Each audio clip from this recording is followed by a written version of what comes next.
Tonight, 20 new COVID-19 cases and 3 deaths recorded yesterday, taking confirmed cases to 48,101, of which 22,425 are active, while the death toll moved to 934. President of the Jamaica Teachers Association, Jasford Gabriel, says he's hopeful that the Caribbean Examinations Council will act on the recommended changes to its external exams. CXC has been quite open every step of the way in terms of facilitating the recommendations made by the COSHAT committee. And so I don't believe that pushing the exams further back will serve any useful purpose for either the students or the examining body, given what's going to happen in terms of the release of grades and other factors. And National Security Minister Dr. Horace Chang says the government has developed a comprehensive social investment structure which will play a critical role in reducing crime and violence. We're seeing major improvements in the rape, robbery, and other major crimes. Project Rock, Rebuild, Overhaul, and Construct was initiated by the ministry to transform all police facilities into modern working spaces that are user-friendly to the external clients and to the officers.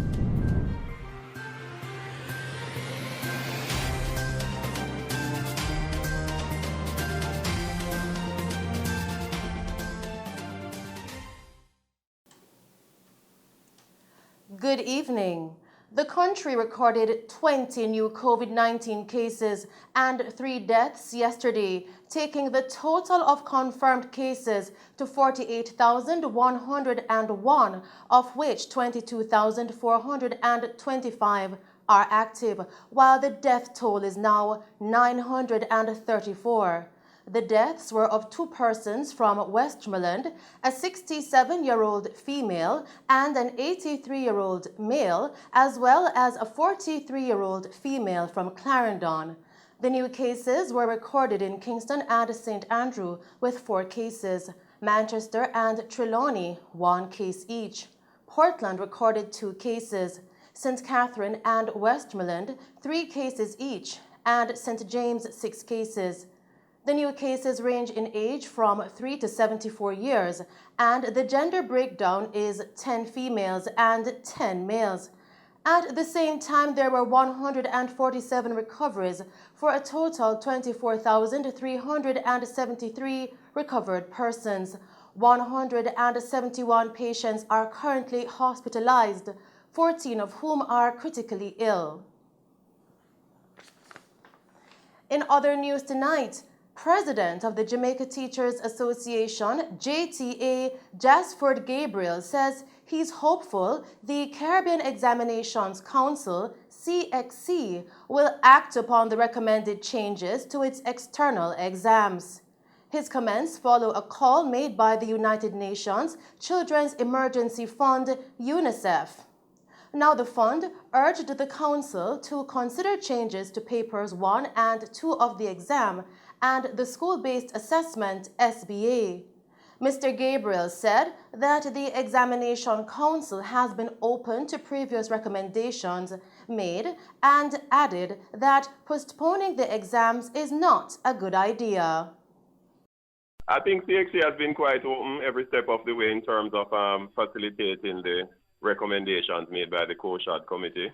And so I don't believe that pushing the exams further back will serve any useful purpose for either the students or the examining body, given what's going to happen in terms of the release of grades and other factors, mindset and so on of students. But the substantive issues we spoke to would have been the ones I spoke to, the paper 1, the paper 2, and the SBA. We had also asked for the topics for paper 2 to be released earlier, and also, given that the topics have been released, we realized that in most cases, the content that is released is almost for the entire syllabus in most cases, which doesn't really assist the preparation in a pointed way for the students. And they would have already made submissions, concessions, that CXC, in relation to pushing back the school-based assessment. And so our main concerns now have to do with paper 1 and paper 2. According to the Ministry of Education, more than 120,000 students have been absent from the classes in the last year. We will bring you more on this story in subsequent newscasts. Still making the news tonight. In order to boost the confidence of students sitting the primary exit profile PEP ability test today, Minister of Education, Youth and Information Fable Williams visited 2 primary schools in her St. Andrew Eastern constituency to give a pep talk. The 2 schools were New Providence Primary and Hope Valley Experimental Schools. Now at New Providence Primary, Mrs. Williams said that she feels comfortable with the process in which schools were administering the first PEP ability test to approximately 37,000 students in the face-to-face modality. Minister Williams said, quote, "The preparations started from last year as January rolled around. There were meetings and considerations, and we took the decision based on the pandemic that we are in to only do the ability test." End quote. Now, Minister Williams said the regions will report back to the Ministry of Education, Youth and Information about how the sitting of the examination took place in each school, and they will be informed of any abnormal situations or problems at the schools. Still making the news tonight. National Security Minister Dr. Horace Chang says the government has developed a comprehensive social investment structure that will play a critical role in reducing crime and violence. Here is Javon Thomas with more on this story. Minister of National Security Dr. Horace Chang said yesterday that Jamaica is witnessing its lowest recording of serious crimes in over 20 years as a result of the massive investment made in the last 5 years. Dr. Chang, who was making his sectorial presentation in Parliament yesterday, laid out the ministry's plan of action regarding the national security apparatus. According to the minister, crimes such as murder, rape, break-ins, and robbery decreased by 5%, and total crimes in Jamaica saw a 24% decrease in the past 5 years. Having provided the police the requisite multiplier over the last 4 years, we are now seeing significant improvement in policing capacity, response, as well as the crime trends. Over the last 5 years, serious crimes, which include murder, shooting, rape, robbery, and break-ins, have declined by an average of 5% per annum. In fact, between 2015 and 2020, total serious crime declined by 24%. However, the rate of homicide continues to be high and has leveled off at too high a rate, and the objective to get that down is the greatest concern of people, the loss of life there. But there's major improvements in the rape, robbery, and other major crimes. Project Rock, Rebuild, Overhaul, and Construct, was initiated by the ministry to transform all police facilities into modern professional working spaces that are user-friendly to the external clients and to the officers. In order to determine the scope of the repairs, to prioritize needs, the ministry commissioned an engineering survey. I want to repeat, we did not just go about looking at station and start working or calling fellow MPs, whether from this side or that side. It was approached in a totally objective manner. So we commissioned an engineering survey of all 186 police facilities across the island. Based on that report, a program of work was created. Indeed, the engineer identified 1, 2, 3 categories of police stations. 1 is a station needing minor repairs to be upgraded. 2 required major rehabilitation, and 3 need to be demolished and rebuilt. Minister Chang also updated the House on the progress of Project Rock, Rebuild, Overhaul, and Construct, which focuses on the reconstruction and development of local police stations. Having provided the police the requisite multiplier over the last 4 years, we are now seeing significant improvement in policing capacity, response, as well as the crime trends. Over the last 5 years, serious crimes, which include murder, shooting, rape, robbery, and break-ins, have declined by an average of 5% per annum. In fact, between 2015 and 2020, total serious crime declined by 24%.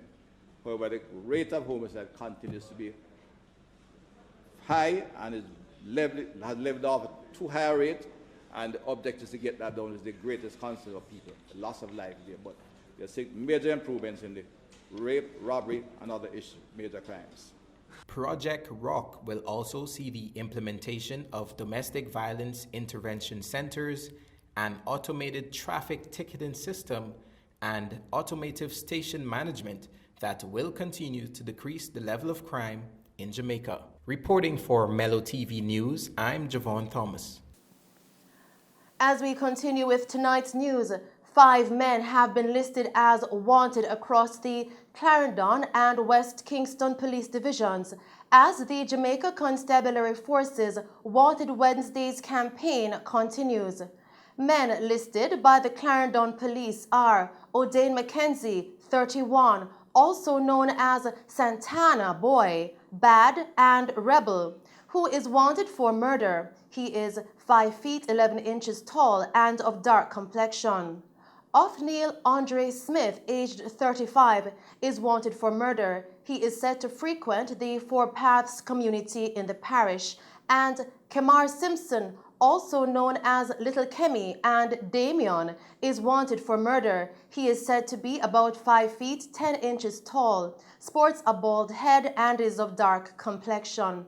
Anyone knowing the whereabouts of these men is being asked to contact the Clarendon Police at 876-986-2208 or Crime Stop at 311.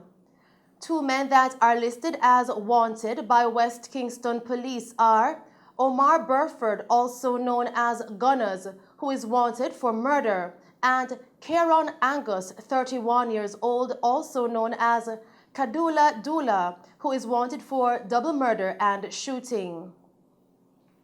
Anyone knowing the whereabouts of these men is being asked to contact the West Kingston Police at 876-922-6441 or Crime Stop at 311. And those are some of the stories making news. We will return with other stories as Minister of Tourism Edmund Bartlett says direct foreign investments in Jamaica's hospitality sector have not diminished, even with tourism being badly affected by the COVID-19 global pandemic. And legislation to formally subsume the functions of the Agricultural Marketing Corporation, AMC, under the Agro Investment Corporation, AIC, has been approved by the House of Representatives. But first, we'll go to a break and then join Christopher Scott with the latest in sports.